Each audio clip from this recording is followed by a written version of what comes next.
Thank you for the great lunch.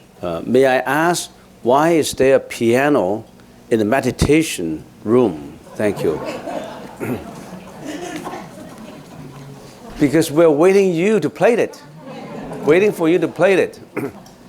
But if you pay attention to the piano, if you notice that there's a piano in there, that means you are very sensitive to see a piano. That means you may be a musician. So we're waiting for someone who can play it, play a good piece of peaceful, tranquil music. Actually, the piano was donated by an individual. It is an old piano. It's an antique item. And without the permission of the donor, we don't want to sell it. So unless you say, I want to put a price tag on it, then I will ask the donor, can we sell the piano and donate the proceeds of the sale to support the lunch, which is a great lunch of the temple. Because all these lunches are provided by generous people. It's easy just to sit down and eat it, but we always say, practice giving, not just receiving. It's a good way, it's good to receive a great lunch, but it's better to give a great lunch out. Can you give out a great lunch? It's always more blissful to give than to receive. Giving is one of the finest arts in the world. Giving is not just in terms of money. Not just, I don't have any money, how can I give? No, not just, are you only concentrating on money? Are you a money motivated person only? Giving, sometimes you give a good smile. Good morning, good smile. A good smile, a heartfelt, warming welcome, a body gesture of giving. You don't have to just give out money. Give your compassion out. Give your consolations or condolence about someone who suffer. Actually, how we practice giving. We practice giving not by receiving. We practice giving by giving. Because when you give, then people receive it. He knows, where does this food come from? You see our mottos in here?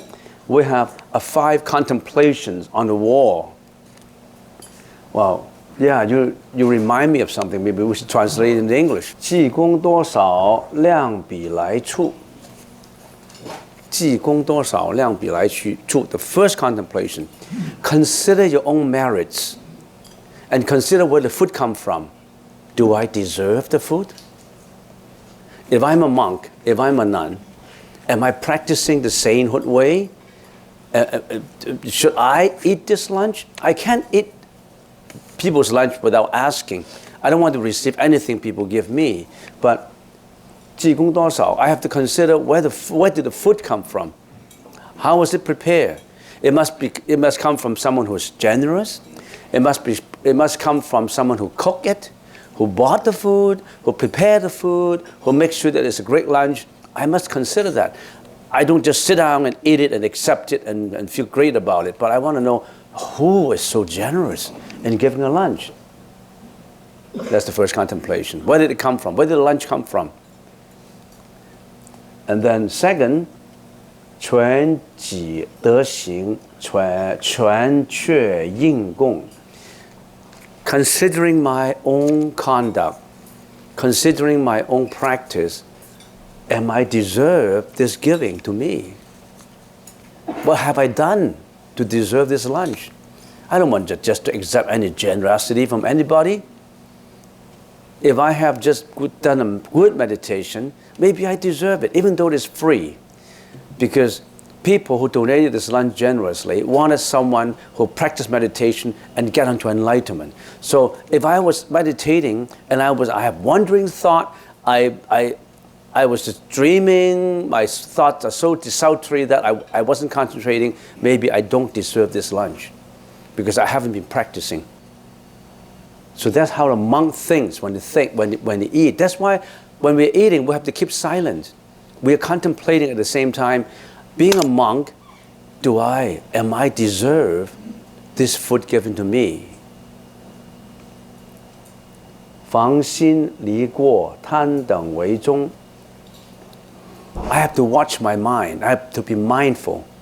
I have to be mindful of not to get into greediness, not to get into hatred, jealousy, fear, anxiety, selfishness, egoistic. I have to be mindful of my conduct, my speech, because that's how I practice. 正是良药，为了淫窟. I treat this food not as a delicious food that I enjoy, because I cannot attach to the delicacy of it. I just want to treat it as a medicine to upkeep my body so that I can march onto sainthood, so that I can practice. In other words, I don't attach to my taste buds. I don't want my tongue, the taste buds of my tongue, to blindly attach to the odor of it, the taste of it. Because that could be a problem, because I attach to the taste of a steak, a sirloin New York steak. And that's the result of killing a cow, that I taste this sirloin New York steak. Or Houston hog.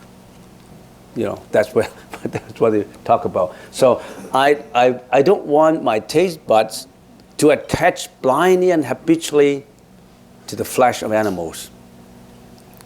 That's the reason why humans are killing animals for food, because they think that the flesh and blood of animal, when cooked, is delicious than a vegetarian meal, which is not involved with killing. And of course, you can argue that killing a bunch of peas and lettuce is also killing, but that we can get into argument. All right.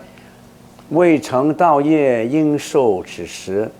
So I treat it as a medicine because I want to be enlightened. I want to be enlightened so that I can enlighten others.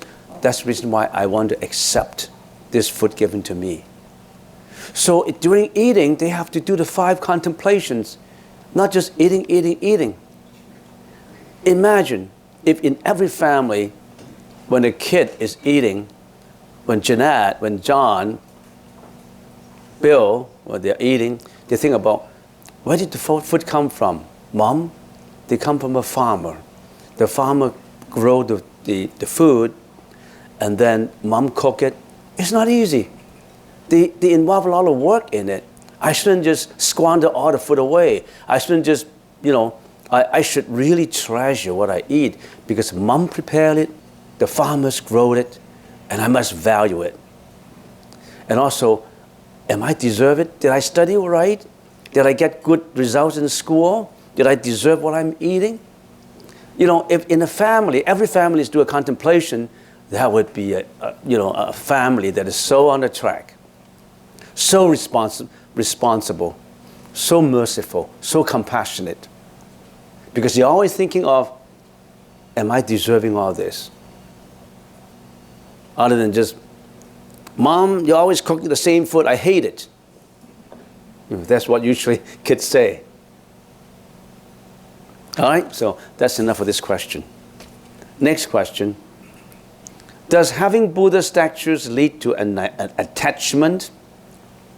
Does flying a Canadian maple leaf flag leading to attachment? The Canadian maple leaf flag is to arouse our patriotism, to arouse our faith for the country, to build a good country. The flag itself is a dead matter. It's just a piece of cloth and some color and some pole in it. We're not attaching to the flag. We are trying to arouse a good spirit of nationalism among our patriotic members. It's the spirit behind it, not just the superficial wood. The wood itself is useless. Without that flag fluttering in the air, looking at it and singing, "Oh Canada," how do we arouse our spirit? It's behind the dead object that arouses the actual spirit in us. Don't attach to the object itself. Throw away that Buddha statue if you attach to it. Throw it away. Throw away Buddhism, finally.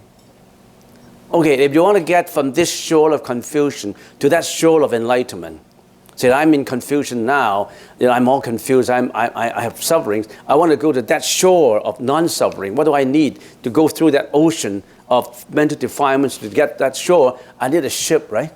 I need a ship to go from Horseshoe Bay to Victoria. Victoria is my destination. But when I get to Victoria, I got to abandon ship. I can't attach to the ship anymore.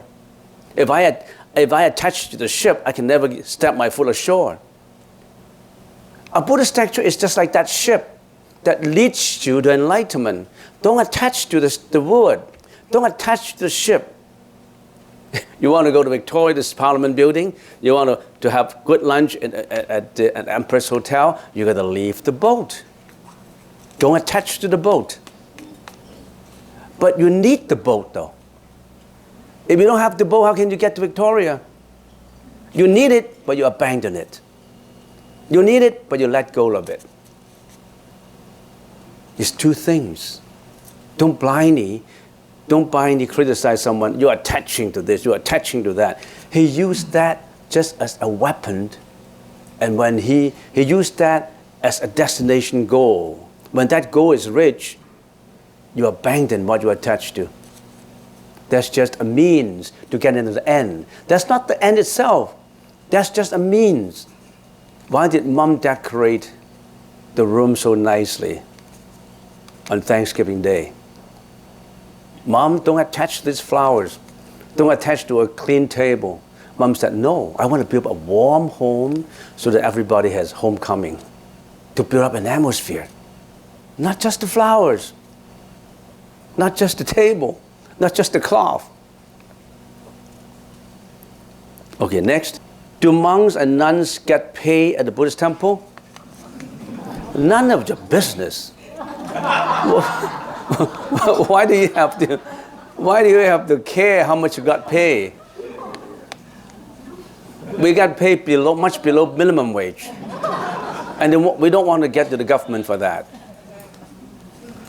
And we only have enough pay to pay for the subway.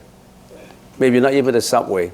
We don't have enough money to. We have enough money to buy toothpaste, brushes, shampoo. Well, we don't have hair, so we don't need any shampoo. But anyway, we have enough money to just to keep our body clean. But we don't attach to the money. The money is just a gesture of. Sometimes the volunteers would say, "Here's a red packet," and inside the packet they put some money in there as a token of respect. So we virtually don't get paid for it.